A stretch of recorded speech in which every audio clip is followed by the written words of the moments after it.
जय श्री जगन्नाथ जी। तो भक्त और भगवान की इस भक्ति प्रेरणादायक श्रृंखला में फिर से आप सभी का स्वागत है। और आज की कहानी है प्रभु जगन्नाथ जी और उनके एक अनन्य भक्त शाल्विक जी की, जो कि मुस्लिम संप्रदाय के थे। किंतु यहाँ भी एक बात सत्य है कि जहाँ ईश्वर की कृपा होनी है, जहाँ ठाकुर जी ने जिसे अपना बनाना है, तो वह किस संप्रदाय से आता है, किस जाति धर्म को मानने वाला है, उससे कोई फर्क नहीं पड़ता। शाल्विक जी भगवान जगन्नाथ जी के अनन्य भक्त थे। अब उनकी भक्ति का क्रम कैसे बढ़ा, आइए जानते हैं प्रसंग में। शाल्विक जी उड़ीसा के रहने वाले थे और यह कहानी 16वीं शताब्दी की है। 16वीं शताब्दी में शाल्विक जी के जो पिताजी थे वो भी मुस्लिम आर्मी में थे। तो मुस्लिम आर्मी में थे और बालक शाल्विक भी पिताजी के साथ ही मुस्लिम आर्मी में काम करने लगे। तो ऐसे काम करते हुए कई वर्ष बीते। उनकी माताजी हिंदू ब्राह्मण थी। तो शाल्विक जी को एक बार लड़ाई के दौरान बहुत गहरी चोट लगी। उनके सर में बहुत गहरा घाव था। कई वैद्यों को दिखा दिया, हर तरह का उपचार कर दिया, पर उनका स्वस्थ होना नामुमकिन सा प्रतीत हो रहा था। जब हर तरह का उपचार करके थक गए सब लोग, मतलब ऐसे उनकी स्थिति थी कि वे ऐसी स्थिति थी कि कभी भी प्राण जो है शरीर छोड़ सकते हैं। सब लोग बहुत निराश थे। उनकी खबर लेने के लिए जा रहे थे, जैसे आस पड़ोस के लोग जाते हैं, तो सब बाहर आके यही बातें कर रहे थे कि उनका बचना जो है मुश्किल है, क्योंकि बहुत ही गहरा घाव था।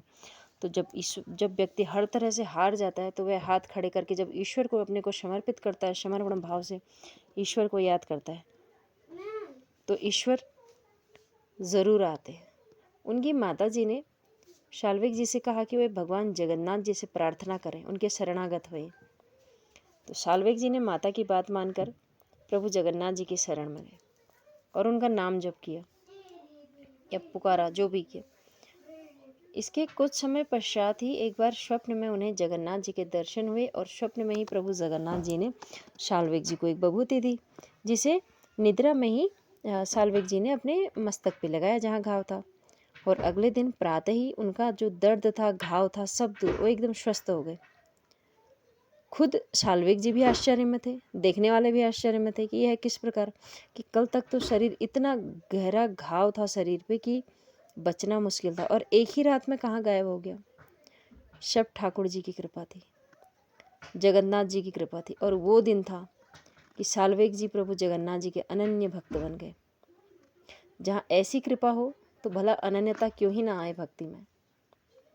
उसके पश्चात शाल्विक जी वहीं पुरी के बाहर बैठकर, जगन्नाथ जी के मंदिर के बाहर बैठकर भक्ति गीत लिखा करते, भक्ति के पद लिखा करते और प्रभु जगन्नाथ जी का नाम कीर्तन किया करते थे। क्योंकि वो मुस्लिम संप्रदाय से थे, तो उन्हें मंदिर के भीतर कभी प्रवेश नहीं मिला, तो वे प्रभु के दर्शन नहीं कर पाते। उनके मन में हमेशा यह कष्ट रहता। तो इसका भी उन्होंने एक जुगाड़ निकाला कि वे साल भर में जब जुलाई के महीने में जगन्नाथ जी की रथ यात्रा निकलती है, तो वो कहीं भी हों, उस समय वे पुरी में मौजूद होते प्रभु के दर्शन करने के लिए। क्योंकि साल भर का एक वही दिन होता था जब शाल्विक जी उनके दर्शन कर पाते थे।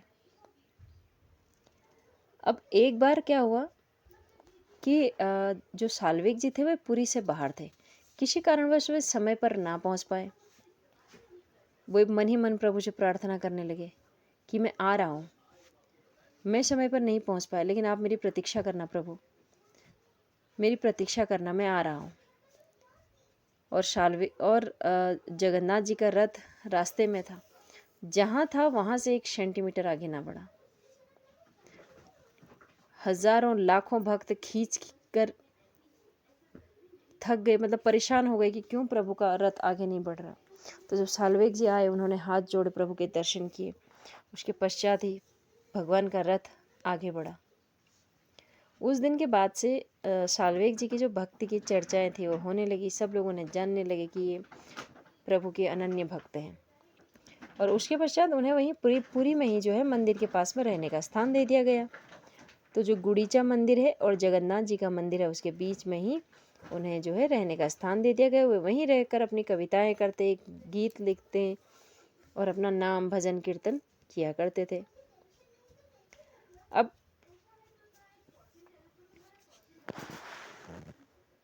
उस दिन के बाद से वहीं रहने लगे।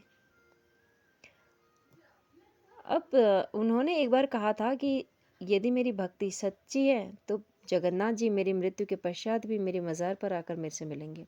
जब साल्वेग जी की मृत्यु हुई तो उनकी मज़ार वहीं पर बनाई गई जहाँ पर उन्हें रहने के लिए स्थान दिया गया था, जो कि गुंडीचा मंदिर और जगन्नाथ जी के मंदिर के बीच में था। तो जब उनकी मृत्यु हो गई तो उसके पश्चात जब जगन्नाथ जी की रथ यात्रा निकली तो वह उस स्थान पर जाकर रुक गई जहाँ की साल्वेग जी का मज़ार थी। और वहाँ से कई प्रयत्न किए, कई आग्रह किए प्रभु से, पर प्रभु का रथ हिला ही नहीं। तब उड़ीसा के एक व्यक्ति ने वहाँ के तत्कालीन राजा से भक्त साल्वेग जी का जयकारा लगाने को कहा। जैसे ही साल्वेग के नाम का जयकारा लगा तो प्रभु का रथ आगे बढ़ गया। तो उस दिन से आज तक यह परंपरा चली आ रही है कि जगन्नाथ जी का रथ जब गुंडीचा मंदिर की तरफ निकलता है तो वहाँ जो साल्वेग जी की जो मज़ार है वहाँ पर कुछ क्षण रुकता ही रुकता है। तो इस प्रकार प्रभु ने उनकी यह इच्छा भी पूरी करी कि मृत्यु के पश्चात कि प्रभु उनकी मज़ार पर उनसे मिलने के लिए आएंगे। तो ऐसी है जगन्नाथ जी की कृपा। देखिए, भक्ति में समर्पण बहुत ज़रूरी है। जब हम समर्पण भाव से प्रभु को प्रेम करते हैं, उन्हें याद करते हैं, तो ईश्वर फिर हम चाहे किसी धर्म, जाति, संप्रदाय कहीं से भी आते हों, हमें अपना लेते हैं।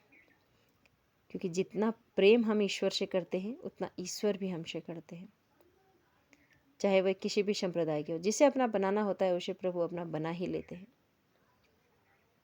तो जिस प्रकार साल्वेग जी मुस्लिम संप्रदाय के होते हुए वे प्रभु जगन्नाथ जी की अनन्य भक्त बने, हम भी ईश्वर से प्रार्थना करें कि हमारे अंदर भी भक्ति का ऐसी ही प्रेरणादायक कहानियों से हमारे अंदर इसका एक लेश मात्र भी हमारे अंदर जाग पाए, अंकुर फूट पाए। तो ऐसी है प्रभु जगन्नाथ जी की भक्ति की कृपा। तो प्रभु का नाम जप कीजिए, प्रभु को याद कीजिए। लेकिन यहाँ भी एक बात है कि जो साल्वेग जी से वो अनन्य भक्त थे, पर उन्हें मंदिर में प्रवेश कभी नहीं मिला, क्योंकि नियम होते हैं और नियम तो सबको मानने होते हैं, चाहे ईश्वर हो चाहे भक्त हो। पर हाँ, प्रभु होते भक्त के अधीन हैं, प्रेम के वश में होते हैं ईश्वर। जहाँ हम उन्हें समर्पण भाव से प्रेम करते हैं तो वे भी अपना सब त्याग कर हमारे लिए प्रकट हो जाते हैं। तो इस प्रकार साल्वेग जी की भक्ति की कहानी से हम भी ईश्वर के चरणों में अपना जयकारा लगाएं। प्रभु जगन्नाथ जी की जो रथ यात्रा है वह जुलाई में प्रतिवर्ष निकलती है।